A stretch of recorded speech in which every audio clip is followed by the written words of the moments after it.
Vijayawada BJP రాష్ట్ర కార్యాలయంలో ప్రధానమంత్రి నరేంద్ర మోడీ జీవిత విశేషాలతో కూడిన ఎగ్జిబిషన్ బీజేపీ రాష్ట్ర అధ్యక్షురాలు దగ్గుబాటి పురంధేశ్వరి ప్రారంభించారు. ఫోటో ఎగ్జిబిషన్లో అనేక అంశాల ఛాయాచిత్రాలు ప్రదర్శించడం జరిగిందని ఆమె పేర్కొన్నారు. ఈ నెల 17 తారీఖు నుండి అక్టోబర్ 2వ తారీఖు గాంధీ జయంతి వరకు సేవా కార్యక్రమాలు చేపడుతున్నామని, అగ్ర నాయకులు పుట్టినరోజు ఘనంగా జరుపుకుంటారని ఆమె అన్నారు.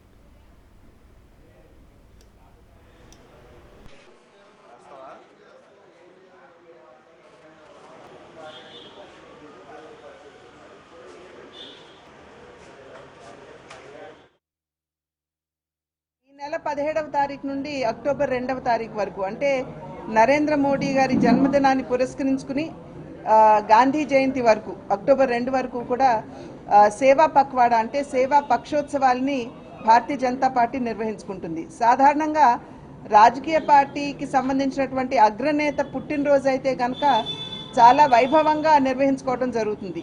కానీ భారతీయ జనతా పార్టీ ఆది నుండి కూడా సేవకి పెద్దపీట వేసేటువంటి పార్టీ కాబట్టి సేవని ఫోకస్ చేసుకుంటూ ఈ పక్షోత్సవాలు కూడా సమాజంలో ఉన్నటువంటి వారికి సేవ చేయాలి, సేవలో నిమగ్నం అవ్వాలి అని చెప్పి మా అగ్రనాయకులు మాకు ఇచ్చినటువంటి ఆదేశం.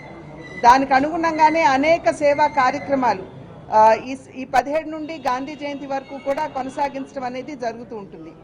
దానిలో భాగంగానే ఇవాళ మనం చూసేటువంటి ఈ ఫోటో ఎగ్జిబిషన్ నరేంద్ర మోడీ గారు బాల్యం నుండి ఏ విధంగా దేశం పట్ల వారికి ఉన్నటువంటి ఒక పూజ్య భావం ఏదైతే ఉన్నదో అది మాత్రమే కాకుండా వారి బాల్యంలో వారు ఎదుర్కొన్నటువంటి సమస్యలు అంచెలంచెలుగా వారి పట్టుదలతోటి అంకిత భావంతో ఏ విధంగా ఎదిగిన తర్వాత ఇది కేవలం నా ప్రతిభ అనుకోకుండా దేశానికి ఏ విధంగా వారు సేవలను అందించారు.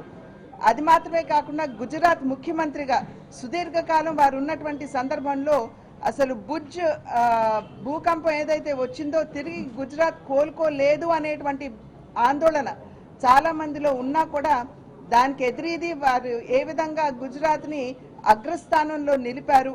మరి వారు ప్రధాని అయిన తర్వాత కేవలం నేను ప్రధాని అయ్యాను అనేటువంటి అహంకారంతో కాకుండా దేశాన్ని ఏ విధంగా ఒక గురుతరమైనటువంటి పొజిషన్లో వారు నిలిపారు. ఇవన్నీ కూడా ప్రతిఫలించే విధంగా ఇవాళ ఈ ఫోటో ఎగ్జిబిషన్ ఇక్కడ నిర్వహించుకోవడం జరుగుతుంది. ఈ నెల 17వ